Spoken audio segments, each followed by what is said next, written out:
portati in trionfo in piazza San Marco, è proclamata la Repubblica, la voce è commossa, bisogna resistere ad ogni costo, Venezia è grande, la sventura le accresce nobiltà.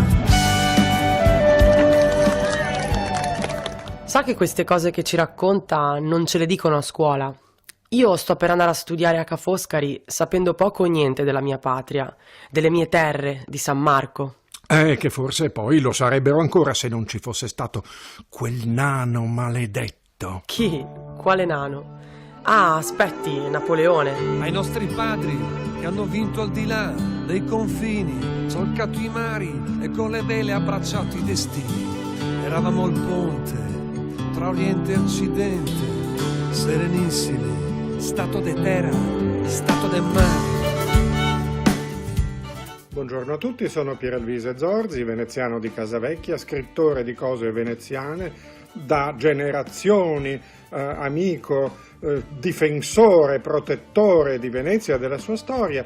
Ecco, noi abbiamo fatto questa cosa con Federico Zecchin perché in realtà i tanti ragazzi e tanti giovani che oggi girano per Venezia e che dicono di essere veneziani o comunque che veneti non sanno nulla della storia di Venezia e quindi anche della storia del Veneto, paese che abitano con orgoglio. Noi vogliamo che tutti coloro che vedranno questo video e che tutti coloro che vedranno questa nostra opera escano più contenti, più sereni e soprattutto con più orgoglio e più serenità, più felicità di appartenere a una grande gente, a una grande nazione e con una grandissima tradizione storica di intelligenza, modernità, intraprendenza e spregiudicatezza. Grazie a tutti.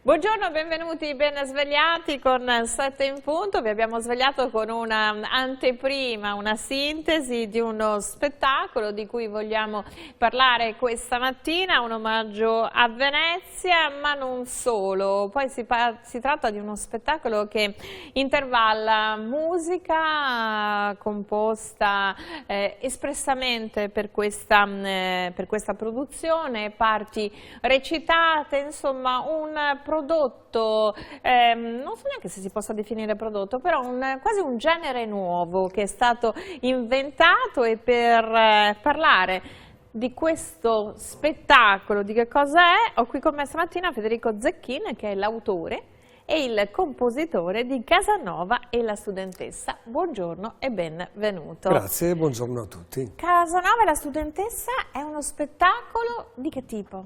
Allora, non è un musical, non è un concerto e non è neanche una rappresentazione teatrale. È un mix di queste cose. È, diciamo, strutturato in un'oretta e 5 circa di tempo, quindi è molto veloce e dinamico. Però risulta, visto che abbiamo già fatto 3 date, quindi so già l'effetto che ha fatto perlomeno in queste prime 3 date, risulta molto appunto veloce, divertente, anzi la gente dice ma come mai non dura un po' di più? Quindi l'obiettivo diciamo, è centrato.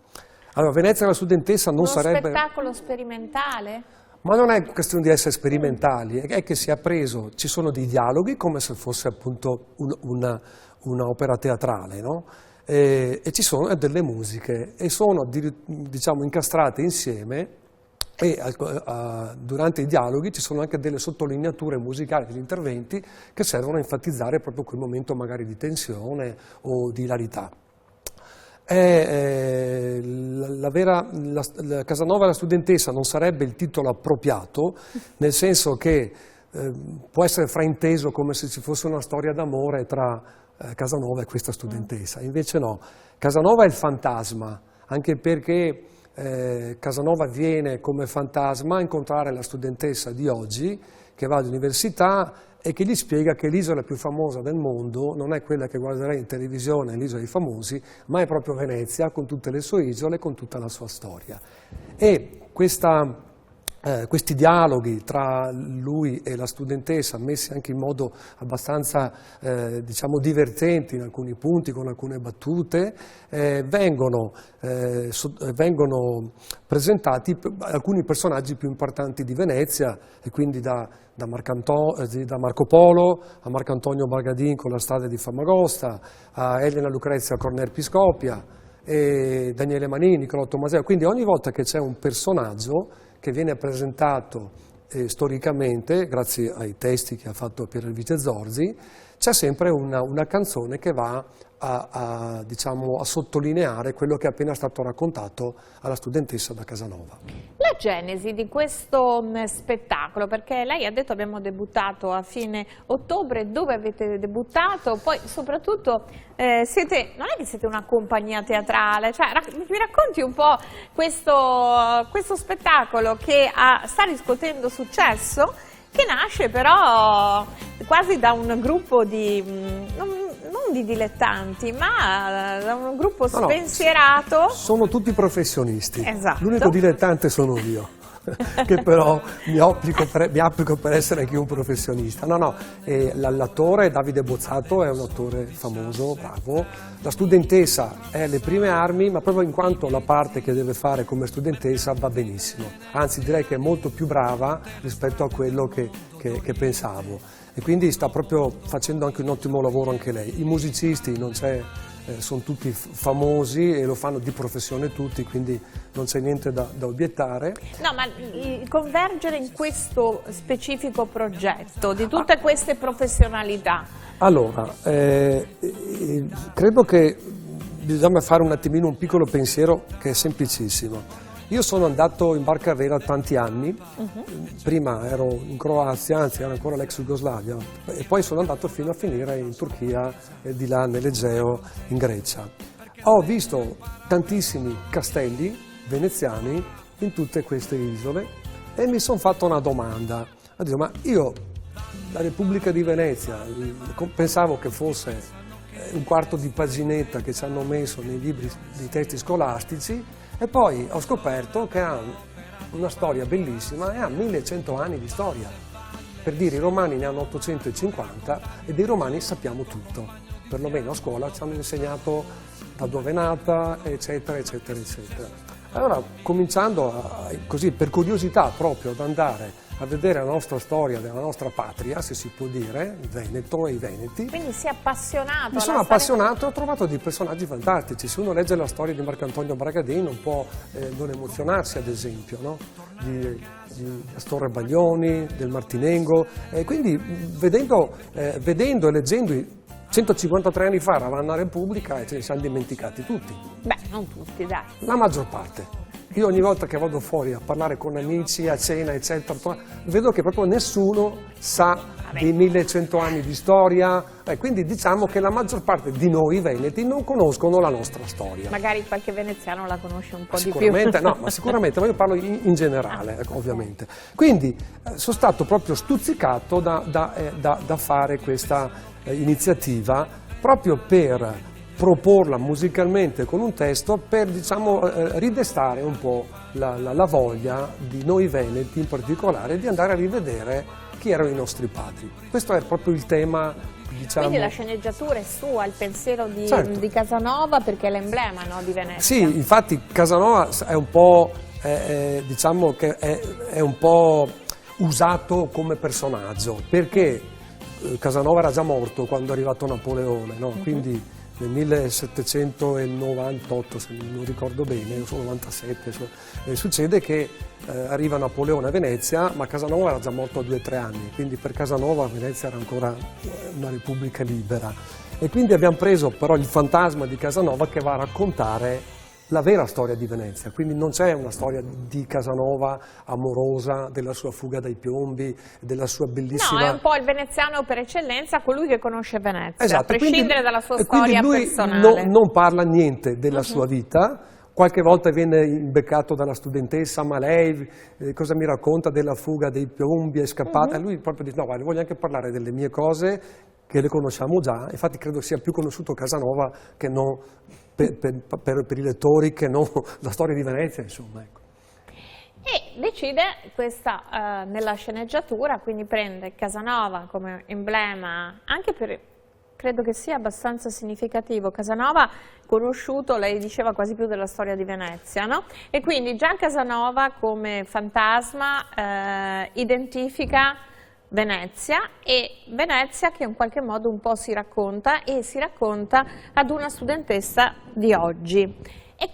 È una specie di quasi tramandare delle tradizioni. Leggevo da qualche parte un po' il nonno che racconta alla nipote. Esattamente. La studentessa di oggi che tipo di domande fa a Casanova? Che tipo di interesse ha per la storia di Venezia? Perché poi a seconda del periodo e dell'età si vuole magari indagare un qualcosa con delle prospettive diverse.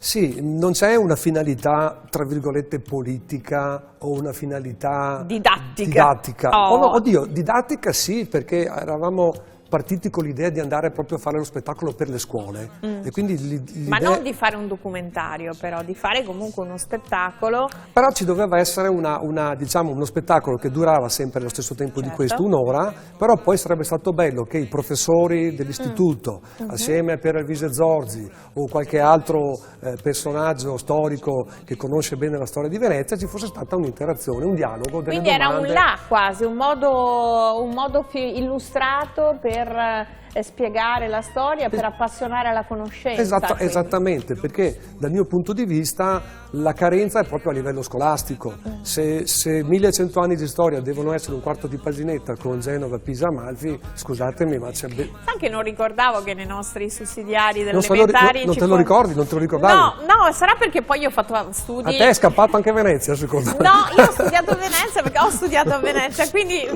magari probabilmente ho fatto degli studi universitari approfonditi, per cui mi era sfuggito che nel sussidiario ci fosse solo una mezza Pensa paginetta. che io ero rimasto solo sul quarto di paginetta, infatti mi sono incuriosito poi. Ma per dirti, anche Storia della mia vita di Giacomo Casanova, io l'ho letta che avevo, che ne so, 30 anni, ma non sapevo niente di Venezia, quindi sapevo, tra virgolette, quasi tutto di Casanova. Quindi ci sono degli spunti autobiografici posso darti del tuo, certo. nella tua sceneggiatura, nella tua idea di spettacolo, quindi tu decidi che vuoi far conoscere Venezia attraverso questo dialogo con la studentessa. Perché scegli una studentessa? Perché la studentessa, perché doveva essere rivolta ai giovani, principalmente. Poi la studentessa è quella che oggi, studentessa o studentesso o studente, insomma, non è che cambia poi molto, ecco, nel senso che i giovani d'oggi sono tutti quanti presi da telefonini, presi da tutte le cose che sono velocissime, no? E non hanno neanche, probabilmente, non tutti, ma la maggior parte, il tempo di fermarsi a meditare. E di sedimentare. Ecco. E secondo me il bello è che proprio Casanova parla a questa studentessa che lì fa aspetti che la gogolo, e Casanova fa cosa che la fa, la gogolo, cosa dice? Cioè, quindi ci sono tutte queste cose qua, battute anche indietro, che vanno a far sì che un po' alla volta questa studentessa che sembra quasi che vede questo personaggio che è dentro una scatoletta, che si vede sì vecchio però sembra un fantasma eccetera, comincia a prendere confidenza, e finché si appassiona a quello che racconta Casanova dei personaggi, e da lì comincia a rendersi conto che ha perso qualche cosa nella storia e quindi è incuriosita a sapere, ad apprendere sempre di più. E adesso io ho questa domanda, questa curiosità, non ho visto lo spettacolo, per cui è una domanda che nasce proprio dalla mia testa. Si appassiona al racconto di Casanova e mette da parte Google, perché tu dicevi una cosa che ho avuto un'immagine immediata, no? Che è tipica di questi tempi. Tu hai una fonte diretta e continui a cercare in Google. Sì, perché non sapeva chi era Giacomo Casanova. No, certo, però se noti, guarda, proprio in questi giorni mi è capitato di andare alla Biennale e vedere che le persone erano più impegnate a fotografare quello che vedevano piuttosto che a vedere. Esatto. Cioè prima partivano con la foto ma c'era una frenesia, come se l'opera d'arte o qualsiasi cosa stessero vedendo attraverso il filtro del telefonino. E io ho trovato, probabilmente perché sono nata nel secolo scorso, ho trovato che fosse un privarsi della possibilità della conoscenza diretta, ma limitarsi ad una mediazione del telefonino. Questo perché hai la voglia di catturare questa emozione e portartela con te. In effetti ecco, allora volevo capire se nell'incontro tra Casanova e la studentessa alla fine la fonte di conoscenza, che per i giovani ma anche per noi ormai è la rete, in qualche modo viene messa da parte per un approccio diretto alla fonte. Sicuramente sì, viene messa da parte, infatti poi anche lei reagirà con qualche battuta o qualche che fa anche un po', mette un po' anche di tristezza, di nostalgia, più che tristezza, di nostalgia. Però mi hai fatto venire in mente una cazzata, bisogna dire le cazzate, dai, perché sennò non Bip, però si può. Su quello che ha detto te adesso, no? È come se tu gli apri una bottiglia di vino, gli dai un bicchiere di vino e questo qua lo fotografa e tutto per sapere, cazzo, io prima me lo bevo e lo assaggio, devo dire se è buono o non è buono, poi fai le fotografie e tutto. Ecco, un po' questo esempio qua. Sta succedendo che l'approccio alla conoscenza che è un paradosso, però, viene infiltrato. Cioè, non gusto un bicchiere, non gusto un quadro, non gusto un panorama, ma devo prima fotografarlo, è scandaloso, dai. Però è l'evoluzione dei tempi. Sì, ma sono cazzi loro, scusa il Non termine. Scusa, non si può. Scusa. E quindi c'è anche molta ironia però in questo spettacolo. Sì, sicuramente. Poi per Elvise Zorzi è veramente un personaggio in tutti i sensi, ma lui è divertente, nel senso che lui proprio le battute gli vengono, cioè ce n'è sempre, quando comincia a fare le battute ce n'è dietro l'altra, proprio poi sta lì veramente tutta la serata a ridere, una cazzata tira l'altra. Ecco. Quanto la vena comica è importante anche per diffondere la conoscenza, per catturare l'attenzione, per affascinare? Sì, qui non c'è tanta comicità, però ci sono delle battutine che la gente anche qualche risatina se la fa. Ecco, quindi, però è come se fosse un percorso bello, diciamo, storico e serio, perché tutte le persone quando escono dopo 1 ora e 5 minuti di questa, tra virgolette, pillola, come la chiamo io, perché andare più in là secondo me vuol dire, come dire, non catturare l'attenzione, no? Mentre invece ho visto che in 1 ora, 1 ora e 5, anzi, chi l'ha visto diceva poteva durare, perché non l'avete fatto un po' più lungo? Quindi per me l'obiettivo è centrato, meglio lasciare un po' di voglia ancora piuttosto che uno sia appagato del tutto, dal mio punto di vista. Ecco, però quello che secondo me è importante, che alla fine, e qualche messaggio mi è arrivato anche da qualche amico, che uno, dopo che esce dallo spettacolo, deve avere veramente lo stimolo di aver ricevuto lo stimolo di andare a leggere la propria storia che non conosce. Deve suscitare curiosità. Deve suscitare questo. E se funziona questo vuol dire che abbiamo fatto bingo. Avete debuttato, è uno spettacolo che ha una tournée. Diamo un po' di date, incuriosiamo allora, siamo partiti il nostro Limera, pubblico. il Selvazzano, abbiamo fatto Cittadella sabato scorso, adesso abbiamo sabato questo Cadoneghe, l'auditorium di 90 Padovana domenica, e poi andiamo a Piove di Sacco, so che l'ultima data è dove c'è anche il campo da golf, non Frassanelle, l'altro, dai, a Galzignano, Galzignano Terme. E, vabbè, quindi insomma... Sempre in provincia di Padova comunque. Abbiamo fatto solamente la provincia di Padova, perché?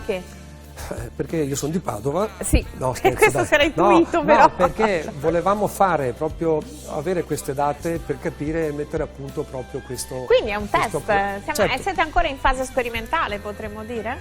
Sì, ma però più che altro è per messa a punto di qualche piccole cose, perché già dalla prima data andava bene, diciamo il 90%. Però volevamo capire bene, cioè senza dover andare, non so, Venezia, Treviso, Padova. Abbiamo cominciato in provincia in maniera proprio basso profilo, pianino, senza montarsi la testa, facendo le cose per bene, e abbiamo visto che funziona. Finito questo primo periodo, Faremo finalmente questo DVD, quindi sarà anche... faremo finalmente il prodotto che dovrà essere venduto, perché è giusto che uno, infatti mi hanno chiesto, posso avere questo, quest'altro. Quindi è destinato alla rete questo prodotto? Certamente sì, e poi è destinato a fare diciamo, un tour teatrale Arriverà a Venezia? Bisogna finire a Venezia, secondo me. Sì. Ma dove? In quale teatro? Avete già un'idea? Abbiamo un paio di teatri a Venezia importanti. I Goldoni, il Malibran. Vedremo. Non Però può l'idea... svelare la Fenice. No, ecco, vedremo dove arriveremo. Però l'idea è quella di dire la tappa finale deve essere Venezia, sicuramente. C'è un elemento caratterizzante di questo spettacolo che è anche una componente che ti caratterizza, la musica. Tu sei compositore, Certo. Cioè, la musica non prescinde, non è solo una nota di accompagnamento, diventa parte integrante, no? Certo. Tant'è vero che la parte recitata a un certo punto lascia lo spazio alla parte musicata con testi. È quasi un po' una sorta di opera lirica contemporanea, se vogliamo. Che importanza ha la musica e che cosa esprime la musica? Qui la musica è collegata e quindi sono canzoni, ma sono canzoni che sono, diciamo, coerenti con quello che sta succedendo. Marco Polo parla di Marco Polo, della strage di Famagosta parla di quello, quindi sono canzoni che però uno può anche ascoltare a prescindere, perché sono fatte proprio con arrangiamenti, con testi, con melodie, armonie, sono proprio canzoni che piacciono e quindi, diciamo, cioè io sono contento perché l'idea mia era quella di incastrare il tutto, no? Però quando sono partito a fare questi pezzi musicali avevano già questo contesto. Che genere musicale hai adottato? Perché mi racconti Marco Polo, però lo musichi non con la musica dell'epoca. No, figurati, no, se no non c'entrava la studentessa, non c'entrava il fantasma. No, se mi mettevo anche a farlo in maniera classica diventava un'opera come tutte le altre, insomma, no? Cioè, come tutte le altre, per carità, niente da dire, però...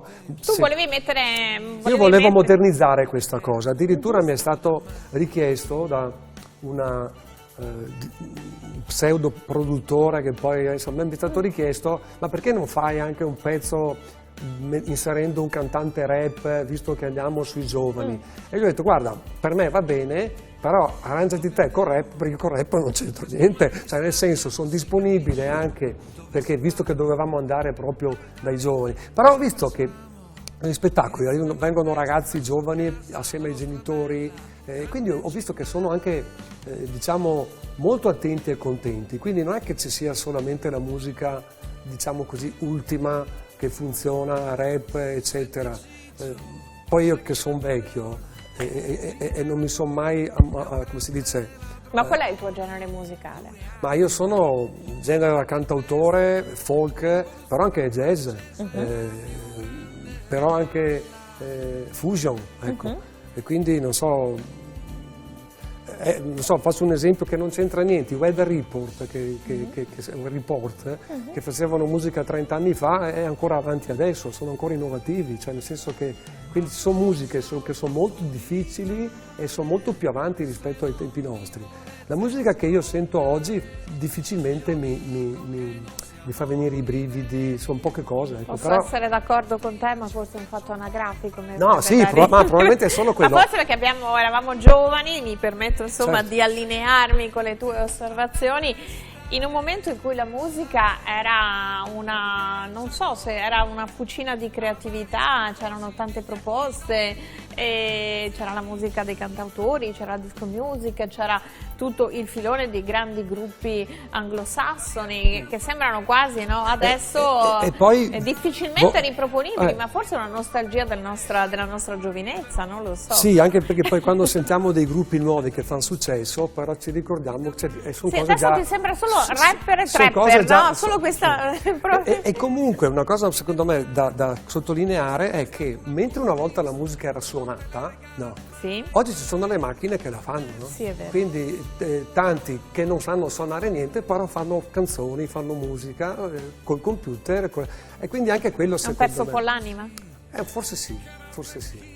E attraverso questo tuo spettacolo, questa tua idea, questo tuo progetto, c'è anche un tentativo di recuperare l'anima, l'emozione che ha caratterizzato forse le nostre generazioni, no? Le generazioni degli anni 60, degli anni 70, e voler donare ai giovani di oggi, che ci siano i nostri figli, poi i nostri nipoti, che ci sembrano anche alle volte un po' disorientati o troppo focalizzati su degli strumenti virtuali, aridi, quell'emozione che ha caratterizzato la nostra giovinezza, nel nostro periodo. C'è questa voglia probabilmente? Oddio, questa è una bellissima sottolineatura, sarebbe molto bello fare questo, però secondo me anche, diciamo, è un sogno troppo grande, ecco.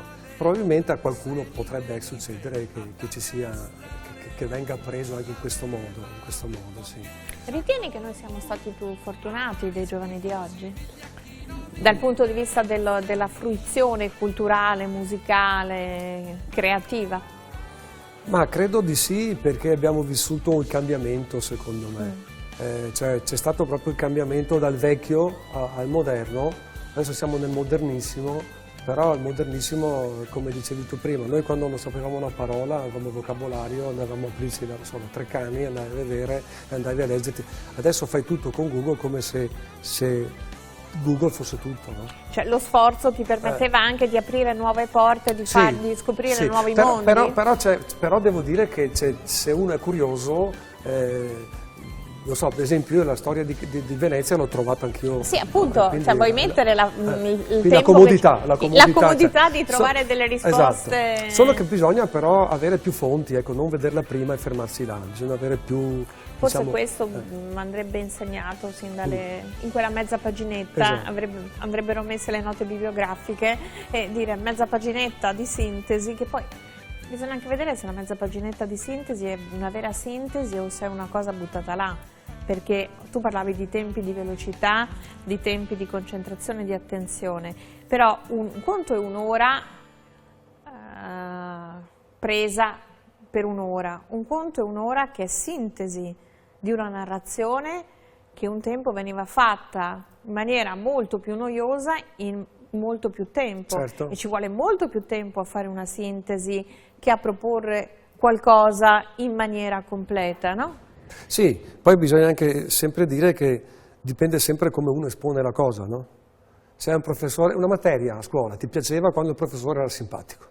No, quando sapeva spiegarti. Che sapeva spiegare, sapeva farti sì, emozionare alla materia. Intendevo questo, cioè era simpatico perché ti piaceva come ti spiegava la materia. E soprattutto perché doveva spiegare il metodo, esatto. Perché le nozioni puoi impararle a memoria, ma se non hai il metodo e quindi la capacità di acquisire la conoscenza, la memoria è qualcosa, no? Che certo. Basta una pioggia e la va via. Esatto. Invece se sei strutturato hai gli strumenti anche per comporre la musica della conoscenza. Non so se può andare bene questa analogia. Questa è forte questa è forte. Siamo in chiusura, ci sarà un sequel? Un sequel? Sì, una seconda puntata? Sì, perché spero. parli di pillola, sì, no? certo. E quindi nel momento in cui uno parla di pillola presuppone che ci siano tanti altri segmenti. Sì, però sono totalmente un altro tema. Assolutamente, Tutto un altro certo. tema, sì. Io ho già pronto un'altra cosa, ma Su che tema? non lo voglio neanche dire. Sempre territoriale o completamente avulso? No, questa volta è proprio mondiale. Ah. Nel senso che è una cosa che ha riguardato il mondo. Si ispira a quello che abbiamo vissuto recentemente? Sì, però ecco, è comunque sempre una pillola dove c'è un dibattito tra due persone e ci sono delle canzoni che vanno a interagire con questo dibattito. La musica può essere uno strumento di riflessione? Per me lo è sempre stato. E questa è la chiave di volta che ti spinge a questi progetti? Sì, perché più delle volte, cioè a volte è la musica che porta il testo e altre volte è il testo che porta la musica, quindi sono sempre, diciamo, l'una tira l'altro, ecco. Siamo in chiusura, che cosa vuoi dire agli altri? Sì, ma magari volevo ringraziare appunto Pierluisa Zorzi che ha fatto i dialoghi, i musicisti, se vuoi li elenco. Ma Come non so se che fosse- abbiamo tutto il tempo. No, dai, vabbè. Comunque diciamo, poi ecco, anche Alberto Montagnier di Raíces Venete, che è stato anche l'uno che ci ha dato una grossa mano e un grosso contributo nell'organizzare anche lui appunto queste serate e credo che insomma... Uno spettacolo originale fatto da professionisti con la voglia in un'ora, in una pillola, di far conoscere attraverso l'ombra di Casanova Venezia, proponendola ai giovani di oggi, interpretati dalla studentessa. Perfettamente Con così. questo io ringrazio, invito tutti i telespettatori, ma non è un endorsement, andare a vedere questo spettacolo perché indubbiamente incuriosisce per la originalità con cui lo hai anche esposto. Magari uno può anche non piacere, però indubbiamente è qualcosa che cerca di essere diverso dalle proposte teatrali classiche e canoniche. Ringrazio Federico Zacchin, ringrazio voi, buona giornata, arrivederci. Arrivederci. Comunque ti aspetto, Certamente.